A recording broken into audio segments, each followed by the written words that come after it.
Years after a plague kills most of humanity and transforms the rest into monsters, the sole survivor in New York City struggles valiantly to find a cure in this post-apocalyptic action thriller.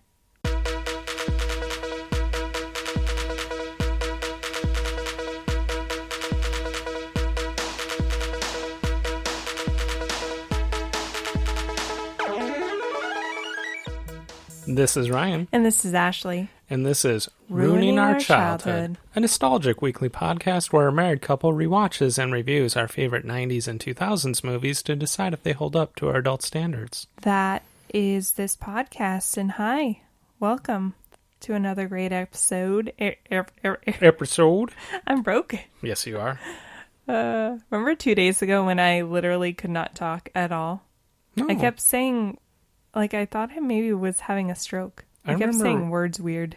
I do remember us both trying to say a word the other night and we could not pronounce it correctly. Yeah. And then I thought, we should not be recording a podcast today. Yeah. Because our mouths are not working. Mine's broken 50% of the time. I don't know. You use it a lot. Hey now. Oh, because you talk so much. You're a jerk. I know. Hi, guys. It's Ashley. And Ryan. And another great episode, like I said earlier. Mm-hmm. I felt like it was 10 minutes ago, but apparently it was only 1 minute ago. This week, we're doing a movie. But first, we'd like to thank everybody that's done our poll to enter to win our t-shirt.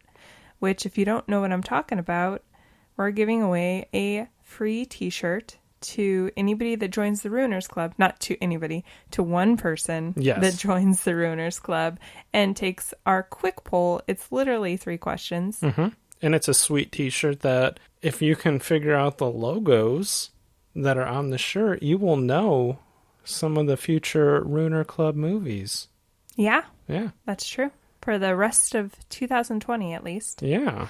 And we've had quite a few. Mm-hmm. Some interesting feedback. Yeah.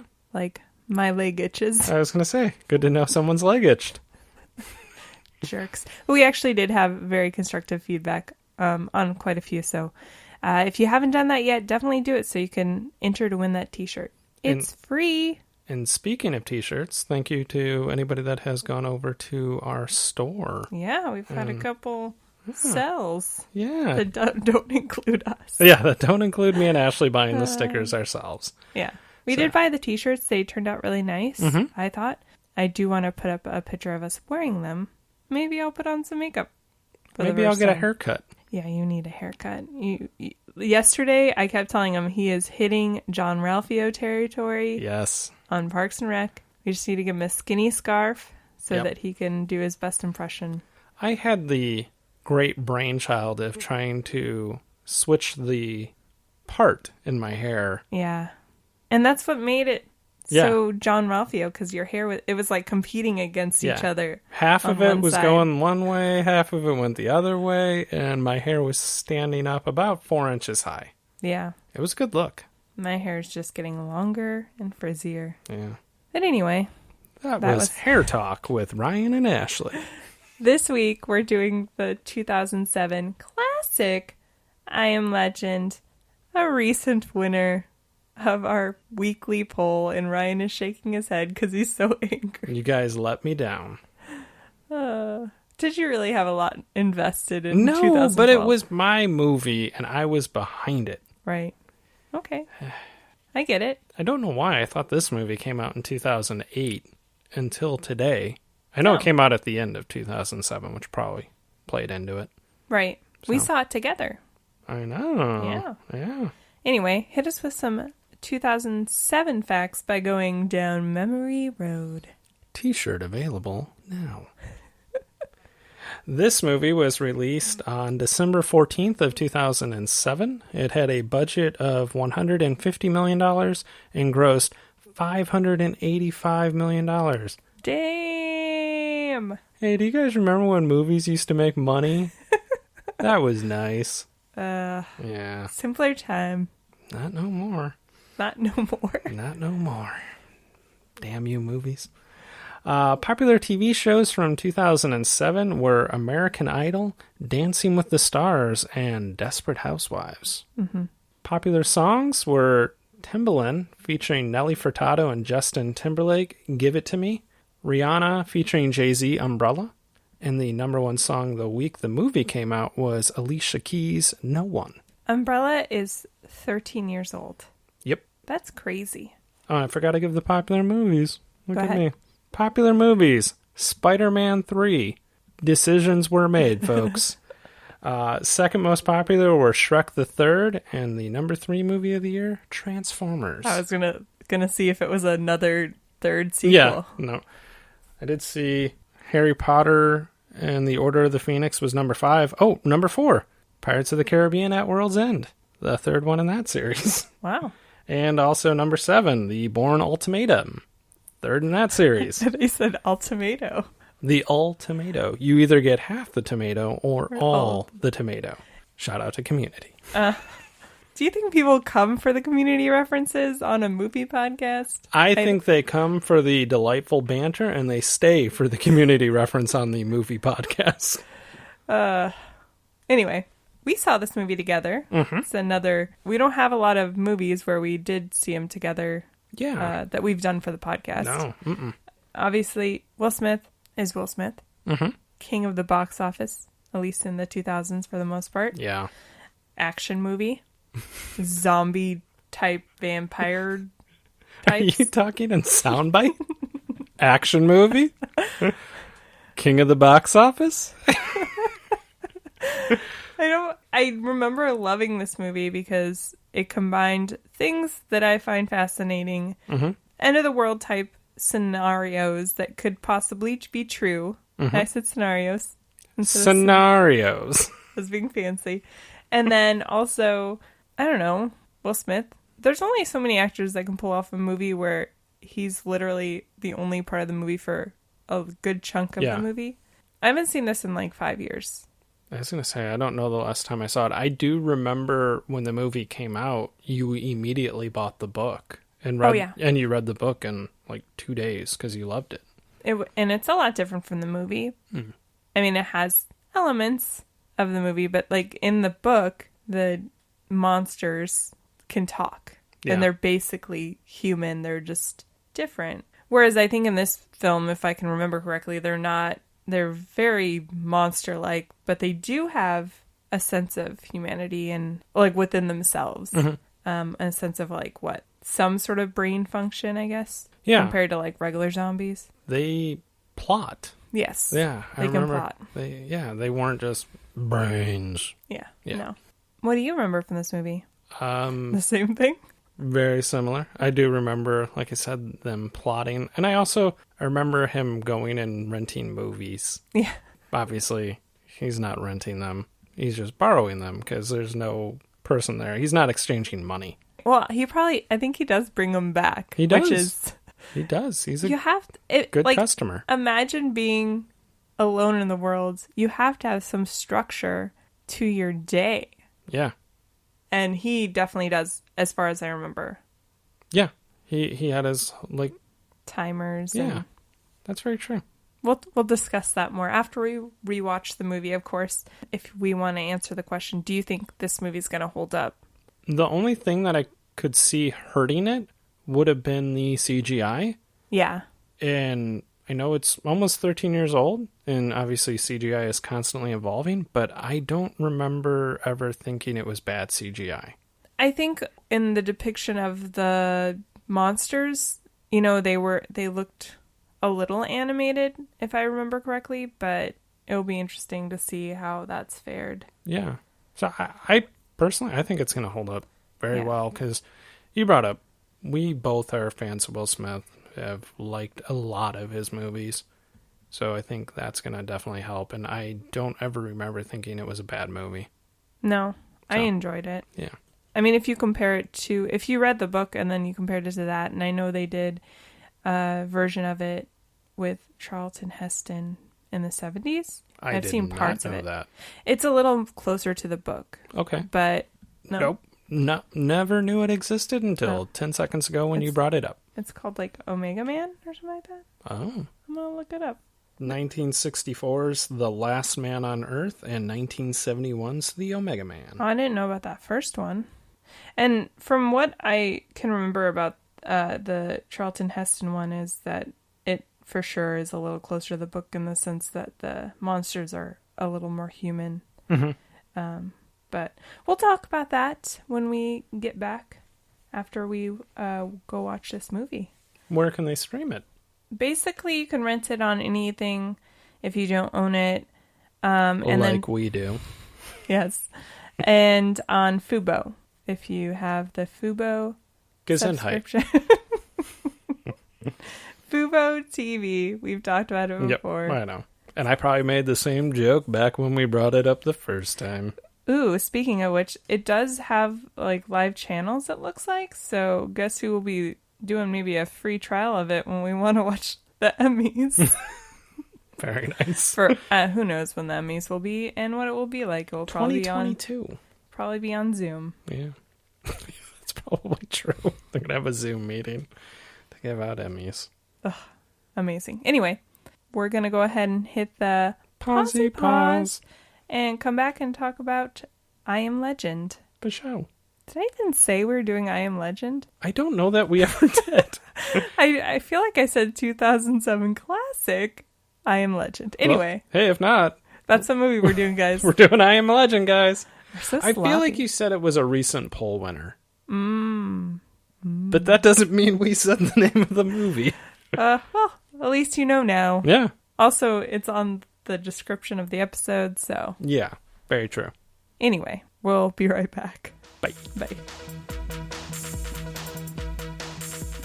Okay, and we're back. We just finished watching I Am Legend, and we're going to go ahead and kick things off with our first category, Well, Hello There. Well, hello there. Where we talk about any cameos of famous or recognizable actors or actresses that we forgot were in the movie, and there was not a lot. No, I think, did we mention that there wasn't going to be a whole lot? I think we did. Or did we just talk about it off podcast? Yeah, obviously it's a movie centered around mostly one man. Mm-hmm. So, yeah, not a lot of cast. No. The one person that pops up right at the beginning is Emma Thompson, making a cameo playing Dr. Crippen, who is essentially the doctor that creates the virus because she cured cancer, but it actually mutates and turns into this virus that turns most of the world into zombies/vampires. That's got to be the worst feeling. I created the cure for cancer. She probably was on cloud 9 for about 10 minutes. Mutates, kills the majority of the world. I wish they would have explained what happened to her. Mm-hmm. Does she die too? I mean, I would assume. I would assume. That, I feel like, could be a whole nother movie. Yeah. Like maybe she is somewhere holed up similar to Dr. Neville, who is Will Smith's character, trying to figure out a cure too, because she has this guilt. Oh, man. Like, I feel like Dr. Neville has this guilt, and he didn't create the virus. He was just basically the Dr. Fauci of the Cave V. That's what they called it. Yeah, that's so true. Like, I feel like the movie's not that long where they could have maybe added some more backstory. I think they could have added less of the... I guess we can wait if you want to wait to talk about it. But I'm like, we're getting a little sidetracked. We can finish Well Hello There and get to the rest of the plot. Who is your first person? My first one, I'll just kind of lump them together. And that's Ann Curry, Matt Lauer, and Katie Couric. Yes. Who Dr. Neville is watching a tape of the Today Show. Right. And they're play themselves. It's part of his morning routine. Yeah. And I will say the only thing that really dates it is Matt Lauer. Yeah, for sure. I mean, none of those people host anymore, right? Technically, but no, they fired Ann Curry and Katie Couric left, and Matt Lauer, we all know about him. They also fired him. Yes. My next one was Willow Smith, who plays Dr. Neville's daughter, Marley, and she's Willow Smith. It was a stretch for her to play Will Smith's daughter. Yeah. Yeah. I don't think she acts. She sings. I remember her song. Yeah. The Whip My Hair song. Yeah, I think she has other songs, but... I was going to ask you, I'm like, has she been in any other of his movies? Which I don't know. I know Jaden was in like Pursuit of Happiness, and then obviously was in Karate Kid. Right. She does the talk show, the Facebook show that they have. Okay. She's on it quite a bit too. She's got to be getting quite a bit older now, I'm thinking. So she's probably like an adult. Yeah. Oh, wow. I think they all are almost. Well, I think she's the youngest. Yeah, that's where I was going with it. I'm like, I think she might be the youngest. Who is your next one? My next one was Sally Richardson Whitfield. She plays Zoe Neville, who is Robert's wife, and she was on the TV show Eureka and on Newsroom. Okay, she did look familiar, but I didn't look her up. There was not a lot of people to roll with on this cast. No, I guess not. The next one I had was Alice Braga, who plays Anna, who is the woman that saves him when he decides to kind of go on his own little suicide mission. She was in Queen of the South, which is a show. Okay. I've never watched, but I've been meaning to watch it. Mm-hmm. And then looks like she's going to be in the new Suicide Squad. And she's in New Mutants, too. Oh, okay. Yeah, so she's got a couple big up-and-coming. Right. Those should be hitting theaters in about 2023. It was made 5 years ago, pretty much. Yeah. I think it was. It was made like 3 years ago. And God only knows when we'll see movies in theaters. Right. My next one was Charlie Tahan. He plays Ethan, who is traveling with Anna. Or Anna. Is it Anna? I think she said Anna. I don't know. Okay. He was Sam in Charlie St. Cloud. Yes. And then also he is Wyatt on Ozark. Wyatt Langmore. Yeah. I have to say it like I'm his cousin. Yeah. Ruth. Yeah. Yeah. Wyatt? Yeah. Where's 3?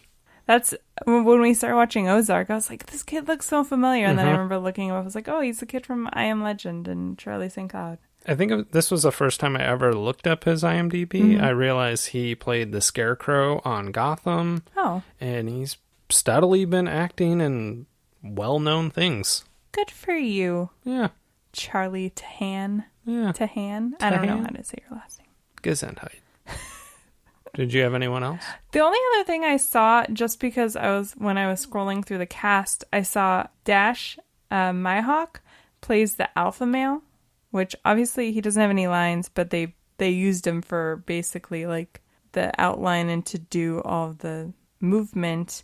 But he was in Romeo and Juliet. He played Benvolio, and he was in Silver Linings Playbook and something else. Oh. He kind of looks like Anthony or Michael Rappaport. I always say Anthony Rappaport because I'm thinking Anthony Rapp. Michael Rappaport. I don't know why. Yeah, he kind of looks like Michael Rappaport a little bit. Okay. But he was in Romeo and Juliet, which is the movie we did. Yes. He played Benvolio. Probably about a year ago, at least. Yeah. Yeah, it was a while back. I had one. We've had, I believe it would be a cousin of Juggy the Oil Drum. Yes. This one I'm going to call Polly the Propane Tank, who, when the Darkseekers kind of infiltrate his house, right, and he's trying to shoot them, he realizes there's a propane tank in the kitchen, and I can just shoot that and blow him up. Yeah, that's true. And so, yeah, he's not quite the oil drum, but it was the propane tank. He did have all of the cars on the street rigged, too, with explosives, which I feel like that's not something common in an action movie, but it should be. Yeah, yeah. There was some low-flying helicopter, but it was a little... on the depressing side right? of things. His family dies. Yeah. I was thinking about it. Is it such a bad thing? Because who knows where they would have gone? Maybe to one of those ships like Anna was talking about. Yeah. That she was on, which sounds like 5 people survived. That's very true. That could have went really badly. And yeah, like they were probably doomed anyway. Unless they were one of the lucky ones that got to that. Spoiler alert, at the end, they do find basically a commune or a safe haven. They had walls, but they didn't... I just felt like with those things, like, how did they keep those things out? of the walls? Great question. They can climb. Yeah. I don't know. And Robert had everything thought out and had security measures. Like you said, there's just walls. You can climb over them. Yeah. That's a good point. We can get to that later. Yeah. Did you have anything else, or did you want to move on? I'm ready to move on. Okay.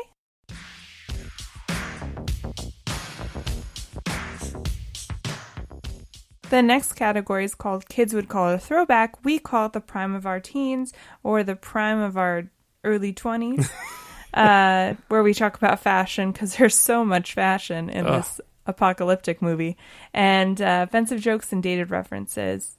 I believe Robert was styled by Tom Ford, if I'm correct. It was just it was a fashion icon movie. A lot of Vera Wang, Chanel. He wears the same shit every day. It's a dark jacket and a gray t-shirt. Yeah, very basic. Very basic. The only style that I noticed was on the mannequins that he dressed in the video store. Mm-hmm. I don't blame him for doing that because he has to have been going crazy. Similar to Castaway, where Tom Hanks' character talks to a volleyball. Mm-hmm. He starts talking to mannequins, and he talks to his dog, so at least there's one living thing that he talks to. But some of the mannequins were dressed really nice, like the one he had a crush on. Yeah. She had a fur and she had a nice bob haircut. Yeah, but that was literally the only thing. Yeah, there was not much. What about offensive jokes or dated references? I didn't have a ton of offensive jokes, and by ton, I didn't have any. All the dated references for me really were kind of just in the background advertisements. Yeah. Yeah, like there was an advertisement for XM radio. Oh, yeah. Yeah, not a thing. The only thing I noticed in the background was the ad for a Batman and Superman movie, which I think somebody's pointed it out, like in one of the, I don't know, a BuzzFeed article or something, that it was like kind of telling the future of eventually that movie was going to be made. Mm-hmm.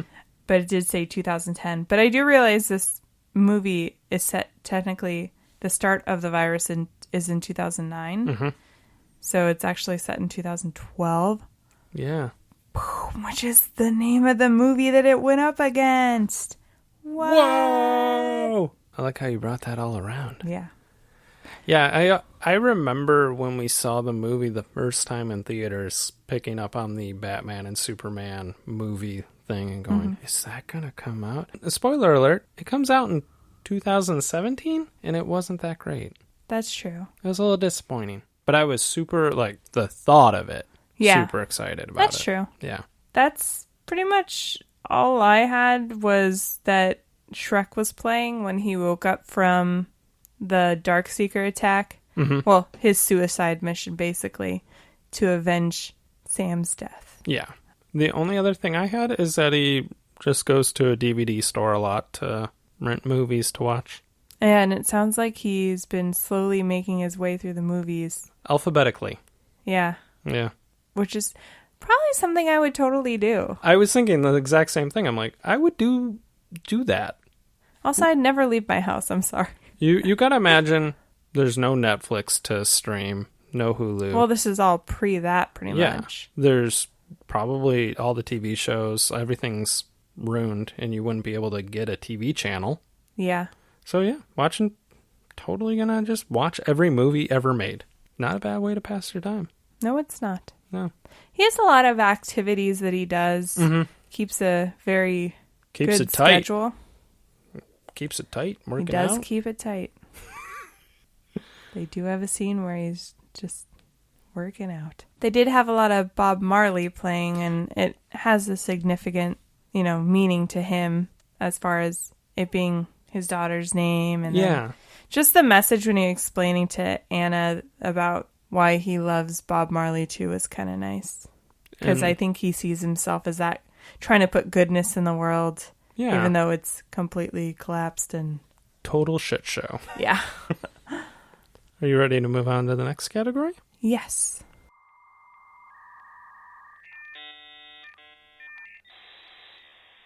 So we're going to go ahead and fire up our iPod Classic that's connected to our dock. Oh my God. Yeah. We had one of those. Yeah. That was neat. And let's talk about some technology. I remember when that was like the highest of tech. Yeah. It's good times. I remember when they had gone away from the iPod Classic, like the original style that was the black and white screen, to the one that you could watch a video on. Yes. And not even the iPod Touch, but just like it had that the little, classic. the little like 1.5 inch screen. And I thought that was the snazziest thing in the world. Oh, for sure. Yeah. I think they were advertising that you could watch Pirates of the Caribbean on it. Mm-hmm. Yeah. It was neat. I didn't really have that much in this category other than his lab had a lot of tech in it. His computer looked a little old. It was a Mac. Yeah. But it didn't look too bad. And then he had like some fancy glasses that had a video camera attached to them. None of his technology was terribly dated looking. Like you said, the laptop, just because we have Macs, we know what they look like now. If you told me that's a current computer, I'd be like, okay. Because it's not overly thick. Didn't look bad. And all of his equipment in his lab looked fancy schmancy. Yeah. It wasn't bad. Mm-mm. The other thing that I had in this category was just some of the CGI was a little bad, like we suspected. Yeah. The CGI of the lion family in the beginning was very rough, I guess. Yeah, a little grainy. It was grainy and it just looked fake. Mm-hmm. But for 13 years old, it's not the worst thing in the world. And same thing with like the Dark Seekers. Yeah. They don't look great, but they also don't look terrible. But like you said, it was kind of what we expected and what you should expect from a movie that was made 13 years ago. Right. Yeah. Do you want to move on? Yes.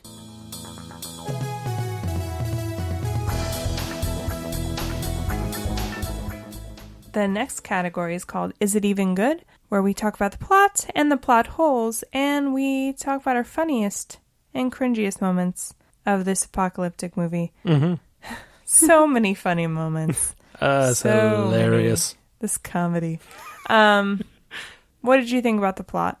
I am guilty of, if you would have told me 6 months ago that a crazy virus could take over the world, I would be like, nope, not possible. But it's crazy. I know, obviously, COVID's not nearly as...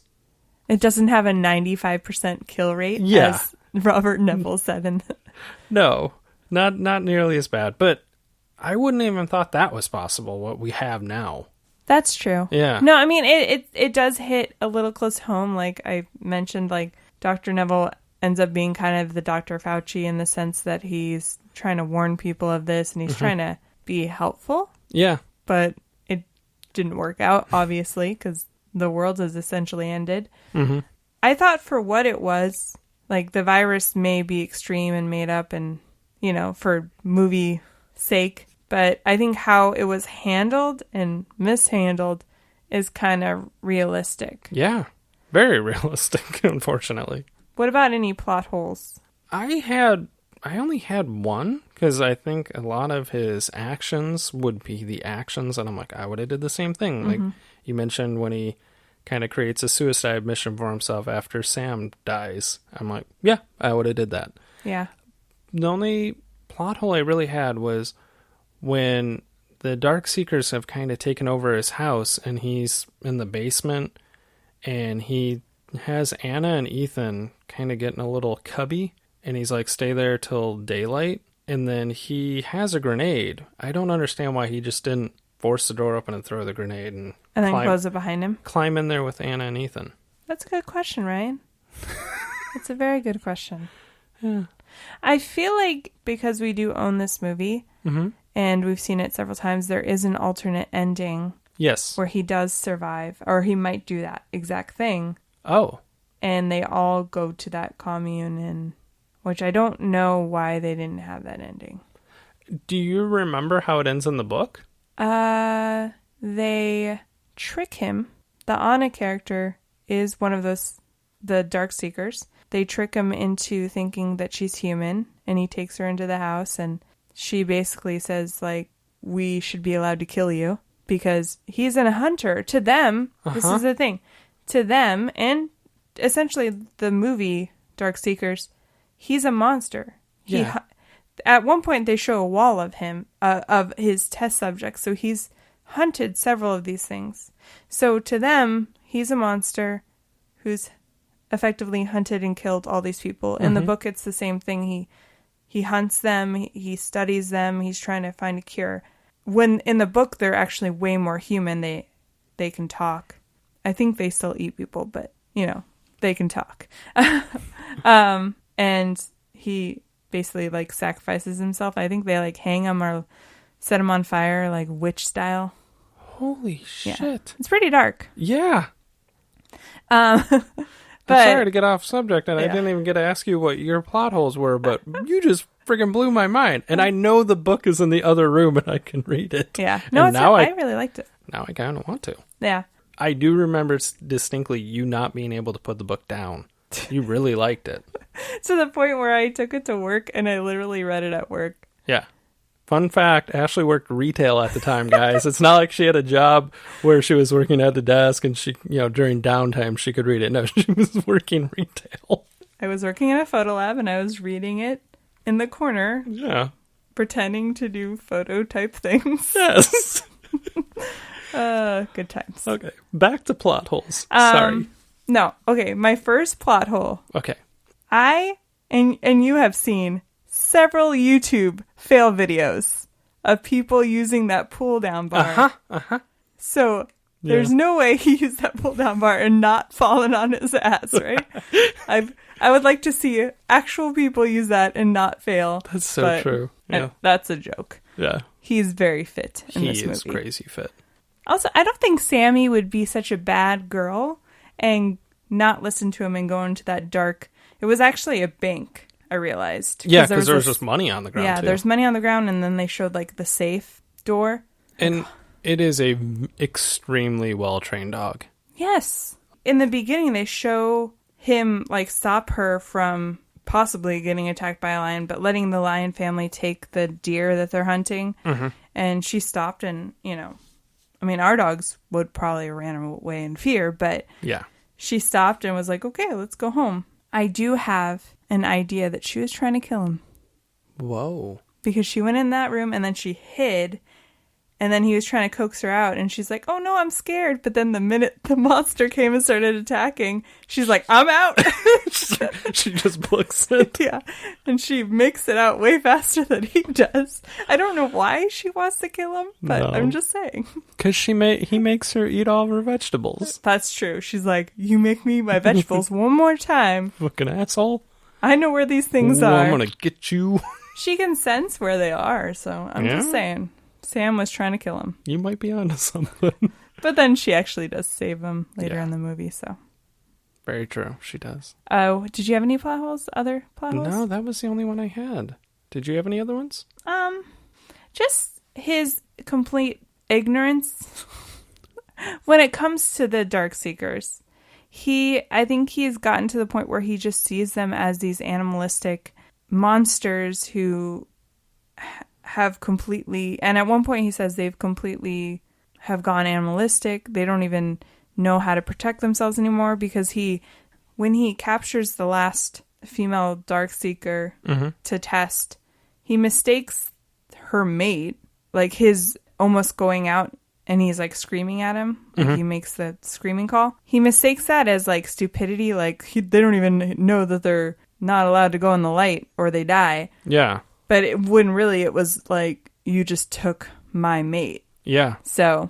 You watch these things with such a better critical eye than I do. I was like, it all makes sense. Yeah. That's his downfall, is that he does not give them enough credit. No. But, it's weird because he does give them credit in the sense that he does all these safe things, or to safeguard his house. Mm-hmm. To make sure he's home at a certain time. He puts iron on the windows and doors and all that stuff. But he doesn't think they're capable of thought or connection. And that's where his downfall happens, because he doesn't realize that they're capable of plotting against him. Yeah, very true. Yeah. Yeah, now I really want to read the book. What was your funniest liner moment? I kind of just alluded to it a second ago about why Sam would want to kill him. I just like his interactions with Sam are really cute. Right. But I do like he makes her and his breakfast, I think. Mm-hmm. And he keeps yelling at her to not push her vegetables around the plate. And he's like, we can stay here all night till you eat them. And it's flashbacks to being a child and your parents doing that to you. Yeah. And doing the same thing when he was giving her a bath, like 2 seconds later, she's kind of whining. And he's just like, you should have eaten your vegetables. So it was just cute. All of his moments with her was really like sweet and light and fun, Mm-hmm. which makes like the later scene so sad. Yeah. Mine was actually when he wakes up with Anna and Ethan in his house, and he walks into the living room and Ethan is watching Shrek, and he just starts reciting the whole scene verbatim, and then after awkward silence, he's like, I like Shrek. This is so awkward, and he doesn't know how to talk to human beings anymore. After 3 years, it's understandable. Yeah, but he talks to Sam like she's a human. Like, he just continue that. And he talked to the mannequins. Like, that was his way of having some sort of human connection. And then when humans actually come, he's like, I did. You ate my bacon. I was saving it. Yeah, his I like Shrek. Yeah. That's cute. But also when the scene before he falls into the Darkseeker's trap, and he's like talking about his birthday, and he's like, are you planning a birthday party for me? Like, to Sam and stuff. It was cute. Be honest. I'll act surprised. Just tell me.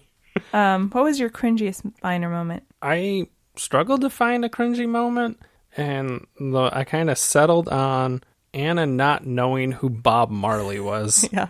But, she's younger. But she even said, do you mean Damien? So, okay, you know who Damien Marley is. Yeah.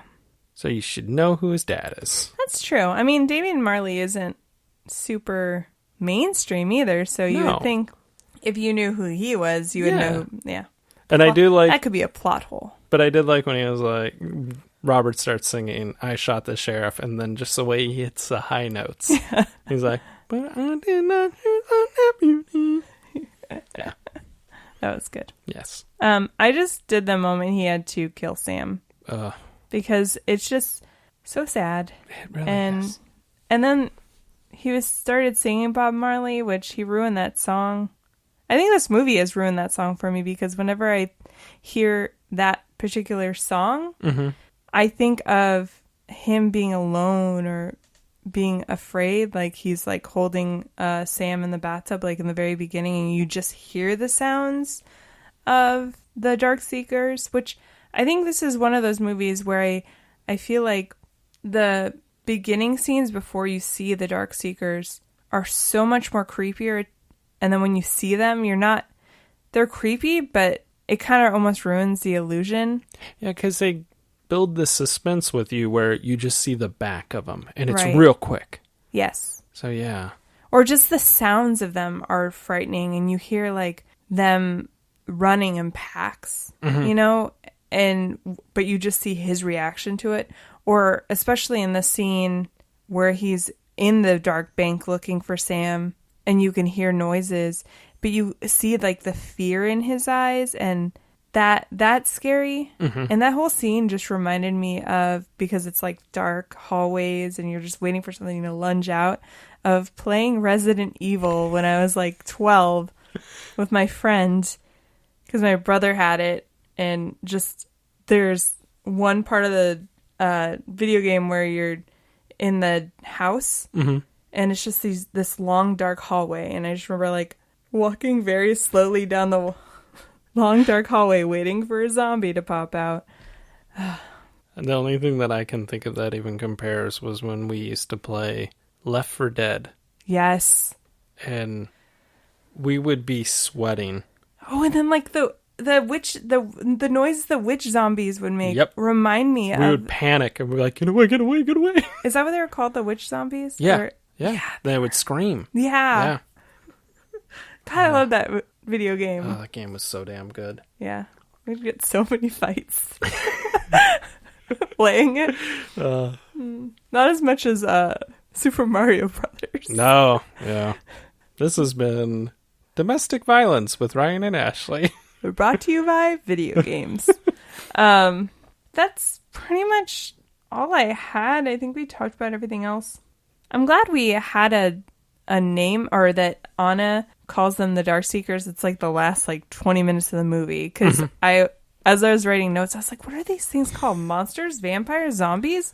And then she says the Darkseekers, and I was like, that's a perfect name to use during the podcast, because otherwise I'm going to be calling vampire zombies. Yeah, the bad guys. Zompires. I just, the only additional note I had was when Robert and his wife and daughter are trying to get to the helicopter, and they scan his wife, and she tests positive or whatever, fails the test.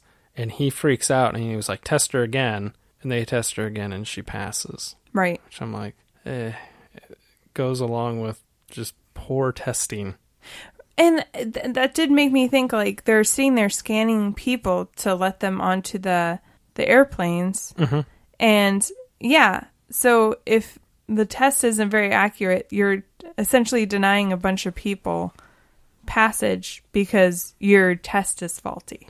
Or, on the other side of things, it could be faulty in saying that the person's fine and they're getting on an airplane and they're going to attack people. Which probably happened. Yeah, that would explain how it spread so damn rapidly. Of course, I wouldn't be surprised if our government did this. They blow up the bridges so that people couldn't leave while people are getting transported on these helicopters. And it causes 2 helicopters to crash, and his family's on one of them. Yeah. So, great job, U.S. government. Are you ready to move on? Yes. I don't know why I yelled that.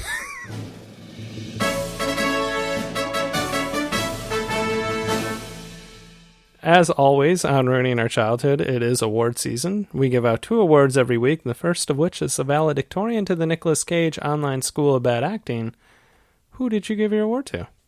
There's so many to choose from. Oh, so many. There wasn't. Yeah. I ended up giving it to Ethan, Charlie, to Han, just because from what I remembered in this movie, I thought him and Anna show up a lot earlier. Mm. And they're really only in the last 20 minutes of the movie. Yeah. And he barely has any lines. I don't even know if he has a line. I gave it to the same person. Okay, good. And it was for the same exact reason. I think he has one line. He doesn't serve a purpose other than to remind Robert of his own daughter, who he hasn't forgotten about. He has nightmares about her all the time. Yeah. I don't know. He didn't really serve a purpose. Anna served a purpose. Mm-hmm. He, not so much. Yeah, I don't know why he's there. Yeah. And we like Charlie Tahan. Yeah. He's a great actor. But in this movie, it just goes back to whoever wrote it and, wrote it and whoever directed it. Because he's just very poorly developed. Yeah. And, I guess you could say Anna is too, or Anna. Mm-hmm. But at least she kind of served a purpose. She delivered his cure to the commune. Mm-hmm. I don't know if there's a doctor there that could apply it to anything, but, she got out. She survived. For all we know, Emma Thompson's there. Who?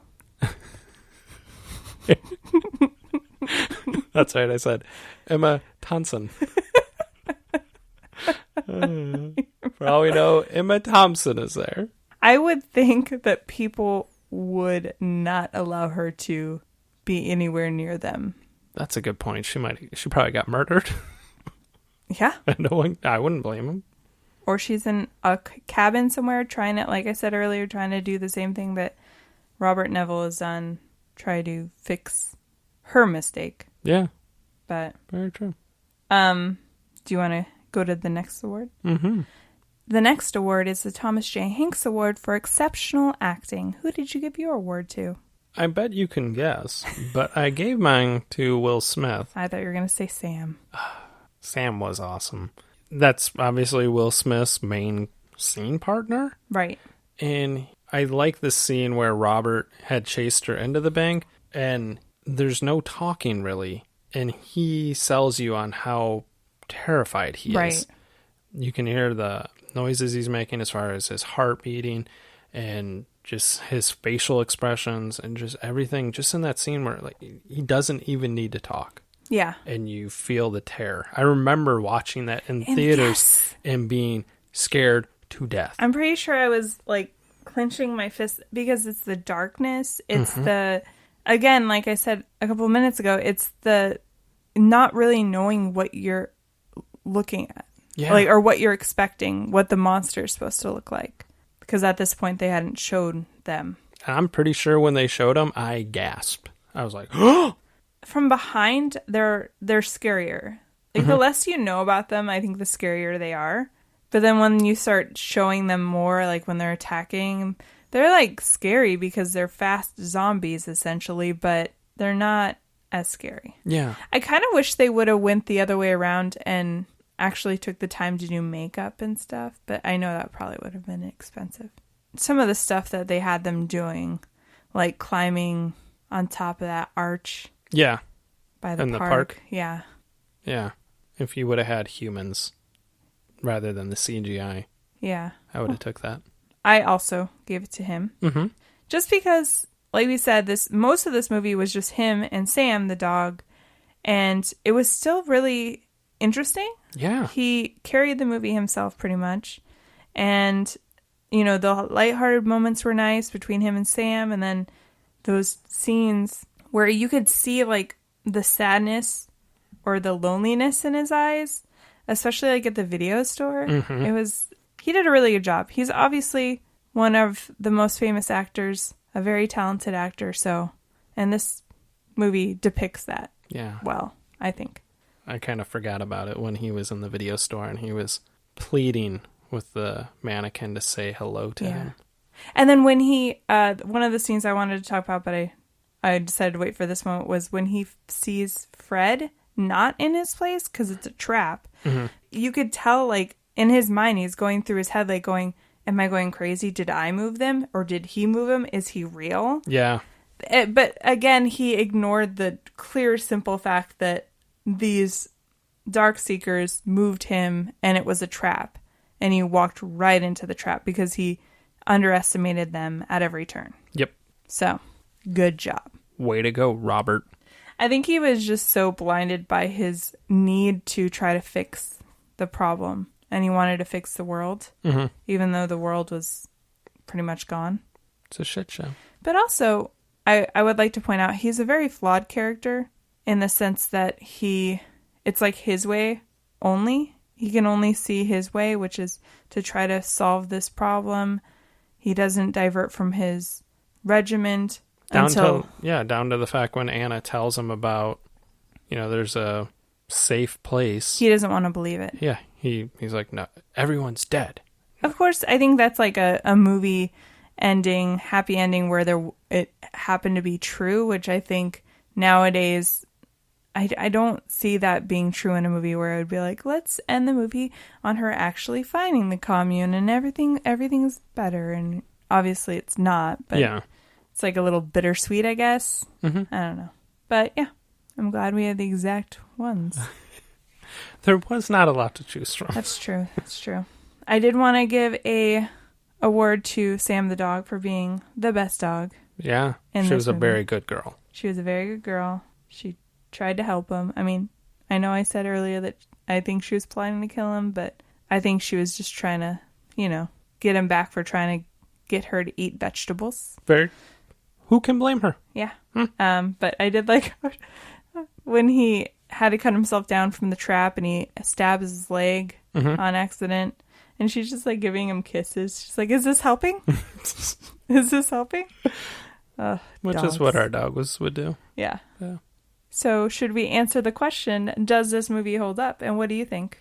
I think it's an exceptional movie outside of a couple CGI issues. But I think when I watch it now, I go, I wish it was longer and there was a little more to it. I feel like it's kind of a short movie. It's kind of the complaint I had about Dark Phoenix when we saw it was when I left. I was like, that was a really short movie. I wish there was more plot to it. I wish they wouldn't just rely on, I don't know. That movie was horrible. It was a shit show. But this movie here, very good movie. I agree with you that I think that it could have dived into the world a little more. I even was thinking that, so throughout the movie, whenever he goes to sleep, they give you a little bit of a chunk of what happened to his family and kind of what happened to the world. I think that they could have honestly showed the whole scene of how his wife and daughter died in one dream sequence, but then other dream sequences show maybe like the world collapsing, because they show, obviously when you open the movie, you see New York is in disarray, trees and nature's taking back over, which there was a documentary where they showed, like, was it Chernobyl? Yes. Where they actually showed how that has happened there, where like trees and like nature's roads and stuff. Yeah, trees and nature have taken back over. So I thought that was well done, because I think in some movies they always try to like make like the cities look pristine, like somebody's still landscaping these cities for some reason. But where was I going with this? Oh, at one point there's like a whole building has been quarantined, or there's plastic draped over the whole building. So I'm like, I would like to see what is happening to these people. Like, how did he survive through this rush of, there were still tons of people there. Yeah. You're in Manhattan. Yeah. I'm like, what was his day-to-day survival like when there were still people still living? Yeah. And how quickly did it change to where we are at the beginning of the movie? Obviously within the 3 years, but has he been alone for like 2.5 years, you know? Yeah. And like you said, how did you survive it? Yeah. He sticks to a strict routine, but how did he get to that point? Yeah. Where he's literally the only person. And did he try to save? Did he, you know, like there's so many questions. Like, did he lock himself away and then wait for the world to end and then start going out? I don't know. Yeah.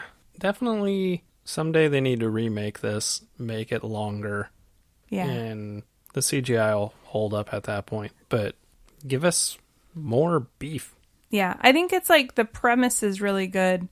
And it's kind of like The Purge, where I know you've never seen The Purge, but I've seen a majority of them, where the idea is really good. It's just the first movie did not do the idea justice. Whereas I think the other movies, I've never seen the TV show, but have done a little bit more of the plot justice in the world that they live in. But the first movie was kind of too concentrated on one family and what they were going through. And I think it's similar to this, where I think it's like too concentrated. Yeah. But I still enjoyed it. Yeah, no, I really enjoyed it. It's a really good movie, and Will Smith was fantastic. Yes, he deserved the Tom Hanks Award. He definitely did. Because again, there's only so many people that can pull off a movie by themselves. When I was on the Wikipedia, they kind of mentioned how long this movie had been in development and some of the people that were attached to it at various points. And they had wanted Schwarzenegger, Tom Cruise. At one point, it was going to be Nicolas Cage and directed by Michael Bay. And I know that's like a nightmare sentence for you. So I think we're good that they settled on Will Smith. And I was just thinking of like Nicolas Cage with his hair from Con Air, with his accent from Con Air, and his screaming from Wicker Man. Oh, God. Yeah. So good. No, I can't imagine anybody else in this role, in the sense that they could have the emotional depth. Yeah.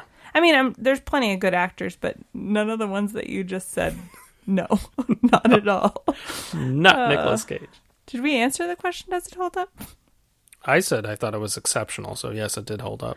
I don't know if I officially said it did, but I think it holds up. It's good. It is. Despite its few flaws. It's another one for the holds up. Yeah, for sure. What movies are we going to possibly do next week? Next week we do have a Robin Williams themed poll. Ooh. And it's Jack versus Mrs. Doubtfire. Oh. Who is your pick going to be? Ooh. I'm going to have to go Mrs. Doubtfire. I did see both of them in theaters and loved them both, but I'm going to go Mrs. Doubtfire. Okay. I do have a little bit more of an emotional connection to Jack, so. Okay. Worked out good. Yeah.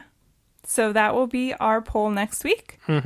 And yeah, did you have anything else you wanted to talk about? I did not. Okay. I hope you guys have a nice week. Thank you again for listening. If you do have a moment and you haven't yet, why don't you review us on iTunes or Apple Podcasts, as it's called now, because it hasn't been called iTunes in a while. No. Just a few nice words would be nice, or even mean words. I don't care. Just give us a review. Give us a review, and also get over there and join the Ruiners Club. Yes, it's free on our website, ruiningourchildhood.com. Okay, bye. Okay, bye.